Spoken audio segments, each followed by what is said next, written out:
Hello everyone, I am शिल्पी सिंगला। आज हम discuss करेंगे एक्सरसाइज। हम एक्चुअली 5.2 कर रहे थे, उसके अंदर हमारे क्वेश्चन नंबर 3 के सारे पार्ट्स कंप्लीट हो गए थे। आज हम उसके आगे करेंगे क्वेश्चन नंबर 4 से। तो देखते हैं इसमें क्या गिवन है क्वेश्चन नंबर 4। तो आज हम देखेंगे क्वेश्चन नंबर 4 क्या गिवन है। Which term of an AP given है हमारी 3, 8, 13, 18 एंड सो ऑन करके। इसका बोला है विच टर्म ऑफ एपी, इस एपी की कौन सी टर्म 78 है। तो इस क्वेश्चन को करने का तरीका क्या होता है, जब भी विच टर्म पूछे या हाउ मेनी टर्म्स पूछे सबसे पहले क्वेश्चन में, तो हम इन दोनों क्वेश्चन में हमें फाइंड करना होता है एन। क्या फाइंड करना होता है? एन। तो एन हमारा नंबर ऑफ टर्म्स भी होता है या फिर विच टर्म, यानी कौन सी पोजीशन पे आएगा ये 78। तो हमें तो पता नहीं है ये पोजीशन कौन सी पोजीशन पे आएगा 78, तो इसको हम मान लेते हैं ये nth पोजीशन पे है। अगर nth पोजीशन पे ये इसकी पोजीशन अगर मैंने nth मान ली तो 78 जो वैल्यू है वो an हो जाएगा, क्योंकि nth पोजीशन पे जो बैठा है वो वैल्यू जो होगी वो हमारी an होगी और इसकी पोजीशन क्या मान ली हमने n। तो इस केस में हमें an की वैल्यू 78 हो जाएगी और AP गिवन है, क्योंकि तो AP गिवन है तो A की वैल्यू 3 हो जाएगी और D आप निकाल सकते हैं। A2 भी गिवन है तो A2 माइनस A1 करके, यानी 8 माइनस 3 करके 5 निकाल लोगे आप। तो उस केस में AN हो जाएगा, A हो जाएगा और D। जब आपके पास ये 3 चीज होते हैं तो फिर आप AN मतलब इन 4 चीजों में से कोई भी 3 चीज होती है तो फिर आप D मतलब N भी निकाल सकते हो, या इन 4 में से कोई भी एक टर्म मिसिंग हो तो फिर आप वो वाली वैल्यू निकाल सकते हैं। तो अब देखते हैं क्वेश्चन कैसे करते हैं। तो क्वेश्चन हमें ये गिवन था कि which term of the AP, तो एपी ये वाली गिवन है और इसकी कौन सी टर्म जो है 78 है। तो हमें नहीं पता ना, तो इसको हमने लास्ट में रख लिया। मान लिया वो लास्ट टर्म जो है वो 78 है। अगर वो लास्ट टर्म हमने मान लिया तो इसको मैं क्या बोलूंगी, अब an बोलेंगे। क्या बोलेंगे हम? an बोलेंगे। और ये हमारा a है तो a की वैल्यू यानी a1 की वैल्यू 3 हो गई, a2 की वैल्यू कितनी है 8। सबसे पहले तो d निकालते हैं, a2 माइनस a1। a2 की वैल्यू कितनी है 8 माइनस 3 दैट मीन्स 5। तो कॉमन डिफरेंस हमारा आ गया 5। इसके आगे देखते हैं an की वैल्यू गिवन है हमारी 78 और a की वैल्यू आ गई, d की हो गई और ये an की वैल्यू, 3 चीज हो गई है।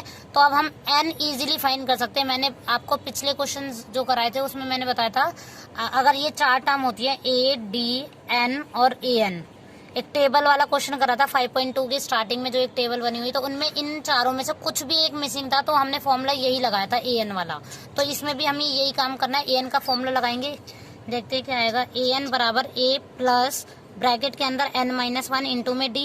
an की वैल्यू कितनी है 78 है, a की वैल्यू कितनी है 3 प्लस n माइनस 1 को एज इट इज रखेंगे, d की वैल्यू प्लस 5 है तो एज इट इज रख सकते हैं। अगर ये d की वैल्यू माइनस 5 होती तो हम ब्रैकेट लगाते इधर।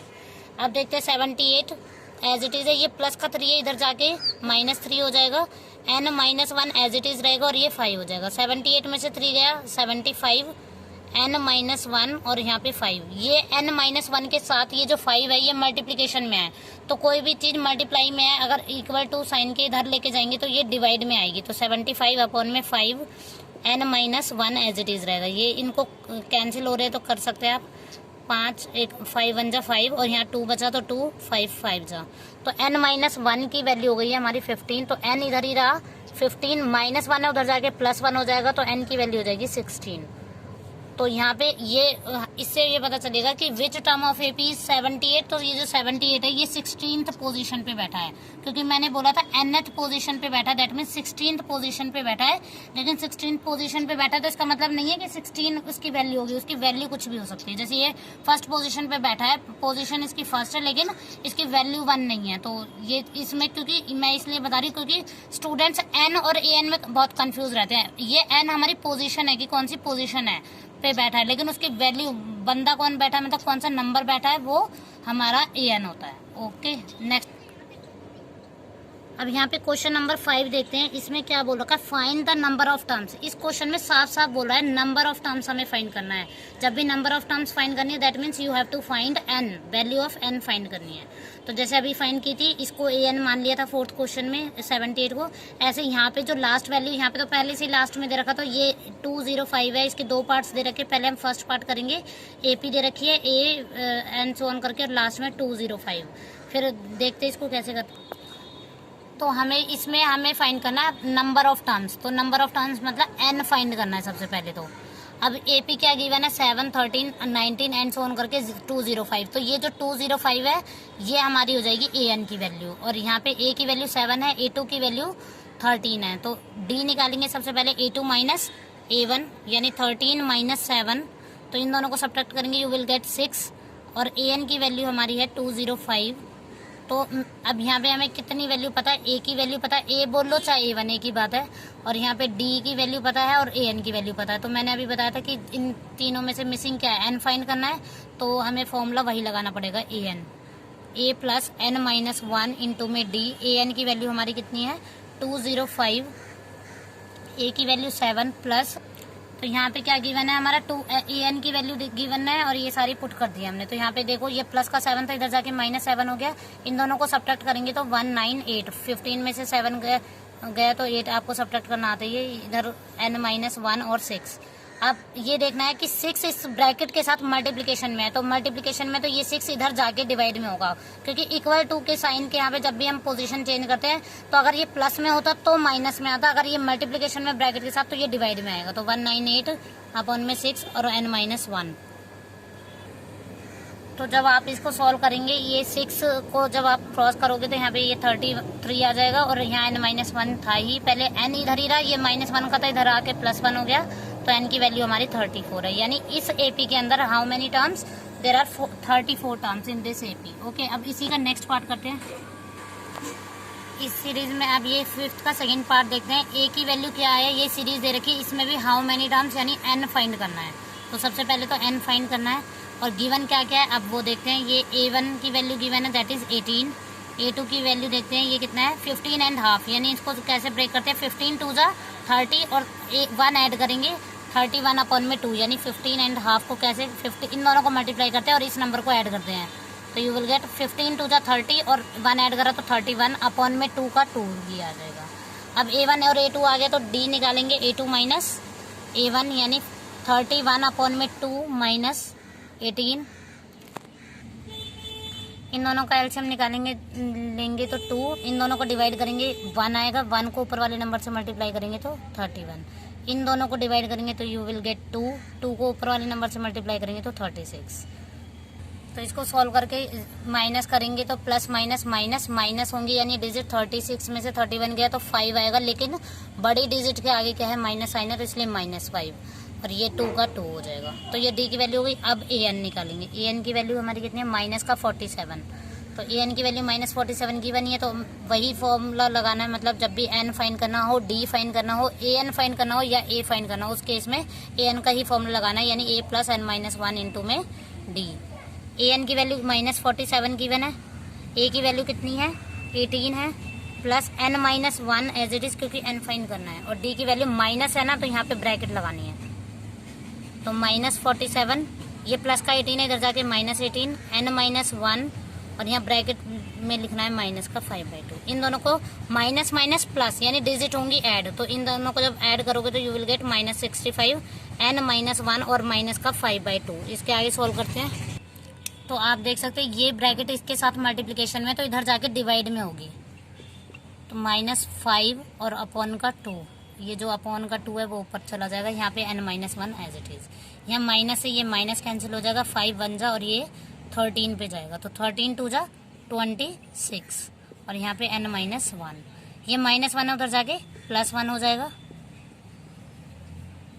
यानी 27। तो फाइनली इस AP के अंदर जो टर्म्स है how many terms, there are 27 terms. Okay, इसका नेक्स्ट 6th क्वेश्चन देखिए, इसमें 6th क्वेश्चन क्या दे रखा, check whether -150 is a term of AP, इस AP में कहीं -50 आएगा या नहीं, और हमें ये चेक करने के लिए मैं एक बात बताना चाहती हूँ कि इसको चेक करने के लिए n एक नेचुरल नंबर आना चाहिए। नेचुरल नंबर का मतलब है n हमारी क्या होती है पोजीशन है, तो ये सबसे पहले हमें नहीं पता ये इस AP की टर्म है या नहीं, सबसे पहले तो इसी टर्म को जब भी हमें चेक करनी होती है कि भाई ये इस AP की टर्म है या नहीं, तो इस केस में इसी टर्म को हम मान लेंगे an के बाद अगर n की वैल्यू एक नेचुरल नंबर आएगी तो हम कहेंगे ये इस AP की टर्म है, क्योंकि n की वैल्यू नेचुरल नंबर क्यों आनी चाहिए मैं ये भी बता देती हूँ, क्योंकि n की वैल्यू नेचुरल नंबर इसलिए आनी चाहिए क्योंकि हमारी जो पोजीशन है मैं यही तो कह सकती हूँ ना कि ये फर्स्ट पोजीशन पे है, सेकंड पोजीशन पे है, थर्ड पोजीशन पे। क्या मैं इसको 2.5 पोजीशन थोड़ी बता सकते हैं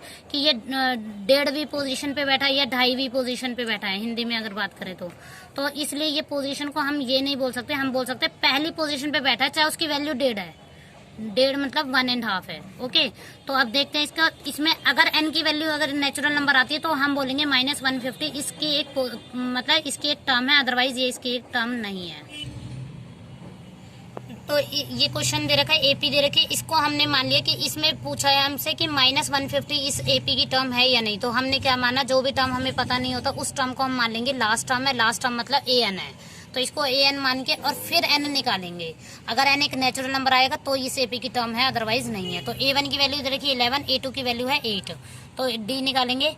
a2 माइनस a1 यानी 8 माइनस, देखो 8 a2 की वैल्यू है और 11 a1 की है, तो 11 में प्लस माइनस माइनस यानी 8, 11 में से 8 गया 3 और वो भी माइनस का आएगा क्योंकि 11 बड़ी डिजिट है और इसके आगे माइनस साइन है, तो डी की वैल्यू निकल गई। अब an की वैल्यू कितनी दे रखी है हमारे, -150। तो a पता है, d पता है और an पता है, तो हमें फाइंड क्या करना है, n फाइंड करना है। तो वही an का फॉर्मूला लगाएंगे, a plus n minus 1 into में d। an की वैल्यू -150 है, a की वैल्यू 11 है, plus n minus 1 as it is, और d की वैल्यू नेगेटिव है क्योंकि, तो माइनस का 3, -150 ये प्लस का 11 है तो -11 हो जाएगा, n माइनस 1 और d की वैल्यू कितनी है, -3। तो इन दोनों को माइनस माइनस प्लस, तो माइनस का 161 आ जाएगा, n माइनस 1 और ब्रैकेट में -3। ये -3 है तो उधर जाके डिवाइड में हो जाएगा, तो ये माइनस से ये माइनस कट जाएगा, ये मतलब 161/3 हुआ, या नेगेटिव में था 1 तो यहाँ पे प्लस हो जाएगा और यहाँ पे सिर्फ n। इन दोनों का एलसीएम लेंगे तो ये हो जाएगा 161 और इसके अपॉन में कुछ नहीं है 1 है, इन दोनों को डिवाइड करेंगे यू विल गेट 3 को 1 से मल्टीप्लाई करेंगे तो 3 हो जाएगा। तो यहाँ पे n की वैल्यू आ रही है 164, इन दोनों को जब ऐड करेंगे अपॉन में 3, तो आप देख सकते हैं ये पूरा डिवाइड नहीं हो रहा क्योंकि 3 5 जा 15, इसको अगर मैं कैंसिल करना चाहूँ तो 3 5 जा 15, यहाँ 1 बचा यानी 14, तो 3 4 जा 12, 54 पॉइंट समथिंग आएगा, यानी n एक नेचुरल नंबर नहीं आ रहा। तो n अगर नेचुरल नंबर नहीं आ रहा है तो फिर हम बोल देंगे, तो आपको ये समझ आ गया वो n की वैल्यू 164/3 है, ये 54 पॉइंट समथिंग आ रही है और पॉइंट में कोई वैल्यू आ ही नहीं सकती क्योंकि n ये जो -50 अगर इसकी पोजीशन रही होगी, इसमें कहीं सीरीज में आ रहा होगा तो उसकी वैल्यू पक्का, क्योंकि क्यों आ सकती है नेचुरल नंबर। नेचुरल नंबर सबसे पहले होते क्या है मैं वो बता देती हूँ। नेचुरल नंबर क्या होते हैं, स्टार्टिंग से काउंटिंग नंबर होते हैं, स्टार्टिंग फ्रॉम 1 2 3। काउंटिंग नंबर जैसे बच्चों को काउंटिंग सिखाते हैं 1 2 3, उनमें कंप्लीट नंबर ही सिखाते हैं बच्चों को, तो यही ऐसे एंड सो ऑन करके कंप्लीट नंबर होते हैं और पॉजिटिव नंबर होते हैं और स्टार्टिंग फ्रॉम 1 से होते हैं। तो मैं ये बताना चाह रही हूँ ये नेचुरल नंबर मतलब इसकी पोजीशन, क्योंकि पोजीशन में भी हम ये 0वीं पोजीशन नहीं बोल सकते हम कभी भी। 0वीं पोजीशन का मतलब है 0th पोजीशन कभी नहीं बोल सकते क्योंकि पोजीशन तो उसकी 1 होगी, वैल्यू चाहे 0 हो। तो first position, second position, third position, तो हम क्या है पोजीशन में फर्स्ट सेकंड थर्ड बोल रहे हैं, ऐसे फर्स्ट के बाद 1.5 पोजीशन नहीं बोल रहे इसको, ये पोजीशन 2 है। इसी तरीके से यहाँ पे n की वैल्यू, इसका आंसर लिखेंगे तो n इज, ये देख रहे हैं कि ये एक नेचुरल नंबर नहीं है तो लिखेंगे इसका answer n is not a natural number, n is not a natural number, so -150 is not any term of this AP. Okay guys, अब 7th क्वेश्चन देखते हैं। तो क्वेश्चन नंबर 7 देखते हैं। इसमें बोला find the 31st term. 31st term मतलब you have to find A31 okay of an AP जिसकी हुज मतलब जिसकी 11th टर्म, यानी एक AP दे रखे A1 A2 and so on करके, उसकी 11th टर्म की वैल्यू है 38, यानी A11 की वैल्यू 38 हो गई and 16th term is 73। 16th term मतलब A16 की वैल्यू जो है वो 73 है। तो आपको 2 टर्म दे रखे हैं उस सीरीज की और आपको ये फाइंड करनी है उसकी 31st टर्म, यानी आपको A31 फाइंड करना है। तो क्वेश्चन नंबर 7 में सबसे पहले फाइंड द 31st टर्म बोला तो A31 you have to find okay. और जो गिवन है अब वो देखते हैं। A3 मतलब थर्ड टर्म 11th टर्म की वैल्यू दे रखी है उसने, A11 की वैल्यू दे रखी है 38 एंड A16th की वैल्यू दे रखी है 73 ओके। तो इसमें सबसे पहले A11 आपके जब भी बोले ना 11th टर्म, तो आपके माइंड में सबसे पहले A+10D होना चाहिए। ये मैंने आपको समझाया था कि जब भी सीरीज ऐसे A1 A2 A3 ऐसे रहता है एंड सो ऑन करके AN, तो A2 जो होती है A1 में डिफरेंस ऐड करके आती है, यानी A2 को क्या लिखते हैं A प्लस डिफरेंस। और ऐसे A1 से अगर मुझे A3 पे जाना है तो 2D की छलांग लगानी पड़ती है, मतलब A1 में 2 बार D ऐड करेंगे तो A3 आता है हमारा, A+2D लिखते हैं। तो इसका मतलब अगर 11th ये थर्ड टर्म को हम लिख रहे हैं A+2D, अगर A11 टर्म लिखेंगे तो A प्लस कितना D आएगा 10D आएगा। तो ये कंसेप्ट तो आपका क्लियर हो गया होगा। तो वहाँ पे यही जब भी 11th टर्म बात करें 16th टर्म बात करें तो A11 तो मैंने लिखा है कि जो डेटा गिवन है, लेकिन आपको इसको इस फॉर्म में लिखना है A+10D, यानी ये A11 ना दे के A+10D की वैल्यू गिवन है 38। जैसे ही A और D में आ जाएगी तो इसको इक्वेशन 1 मान लेंगे। और इधर जो दे रखी है A16, तो A16 मतलब A प्लस कितना D हो जाएगा 15D हो जाएगा, और इसकी वैल्यू दे रखी है 73। तो ये इक्वेशन 2 हो जाएगी। तो हम क्या करेंगे, जैसे ही A और D में X और Y में हमारी 2 इक्वेशन आ जाती थी, ऐसे यहाँ पे क्या आ गया A और D में 2 इक्वेशन आ गई। तो एलिमिनेशन मेथड आपको यूज करना है। तो एलिमिनेशन मेथड के लिए सॉल्व 1 and 2 वी गेट, देखो इक्वेशन सॉल्व मैंने लिखा है सिर्फ सॉल्व 1 and 2, तो आप कोई सी भी इक्वेशन ऊपर लिख सकते हैं। तो मैं प्रीफर करती हूँ बड़ी वाली वैल्यू ऊपर रखूँ, ताकि प्लस माइनस की जो गलती है वो उसको अवॉइड कर सकें हम। तो यहाँ पे क्या हो जाएगा A+15D बराबर 73। आप सॉल्व कैसे भी कर सकते हैं, इस इक्वेशन को पहले लिख सकते हैं, इसको भी लिख सकते हैं, पर मैंने बड़ी इसलिए लिखी ताकि माइनस की वैल्यूज ना आए मेरी,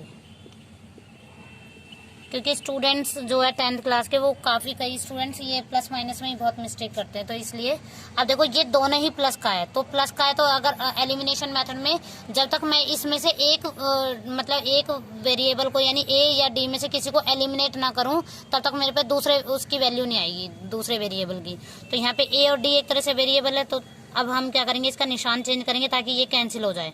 अब इसी का अकेला निशान चेंज नहीं करेंगे, सबका निशान चेंज करेंगे और इस निशान के अपोजिट चेंज करते हैं। ये अगर प्लस है तो यहाँ माइनस होगा, यहाँ कुछ नहीं है तो प्लस माना जाएगा, प्लस है तो यहाँ पे भी माइनस होगा।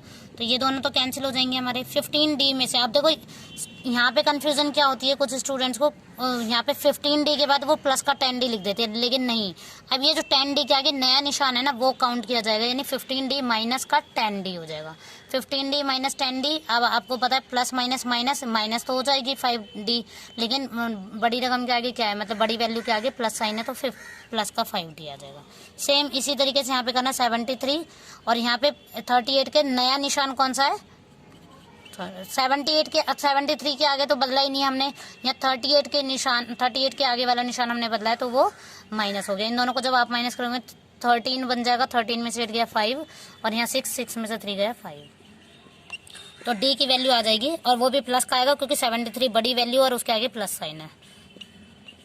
5 7 है तो D की वैल्यू कितनी हो जाएगी 7। अब D की वैल्यू आते ही एक की वैल्यू आते ही इस D की वैल्यू आप किसी भी इक्वेशन में पुट करो, इन दोनों इक्वेशन में A+10D में पुट कर लो या फिर A+15D इसमें पुट कर लो, तो आप D की वैल्यू किसी भी एक इक्वेशन में पुट करेंगे तो A की वैल्यू दोनों से सेम आएगी। तो हम प्रीफर करेंगे कि छोटी वाली वैल्यू में, जिसमें छोटी टर्म्स है यानी छोटी वैल्यू है,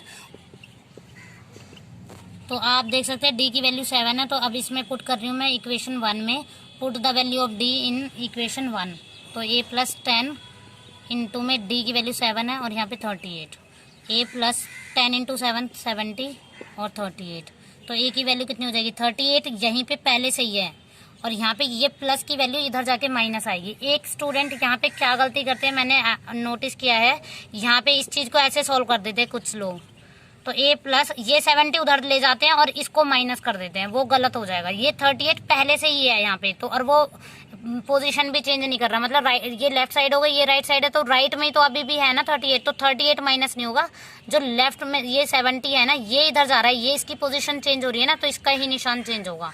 तो इस केस में ये क्या हो जाएगा 38 तो यहीं पे पहले से ही था, 70 जा रहा है तो उसका निशान बदलेगा। ओके, ये चीज़ ध्यान रखनी है, छोटी छोटी चीज़ें हैं, लेकिन अब इन दोनों को जब सब्ट्रैक्ट करेंगे तो 32 आएगा, और लेकिन माइनस का क्यों आएगा, क्योंकि ये 70 जो है बड़ी वैल्यू है। अब A की वैल्यू भी आ गई और D की वैल्यू भी आ गई, और आपको फाइंड करना है A31, तो A31 के लिए मतलब you have to find A+30D। Okay, तो A+30D, A की वैल्यू कितनी है -32 +30 एंड D की वैल्यू इज 7, इन दोनों की कितनी हो जाएगी, 210 हो जाएगा प्लस माइनस का 32। इन दोनों को जब सब्ट्रैक्ट करेंगे तो यू विल गेट 178।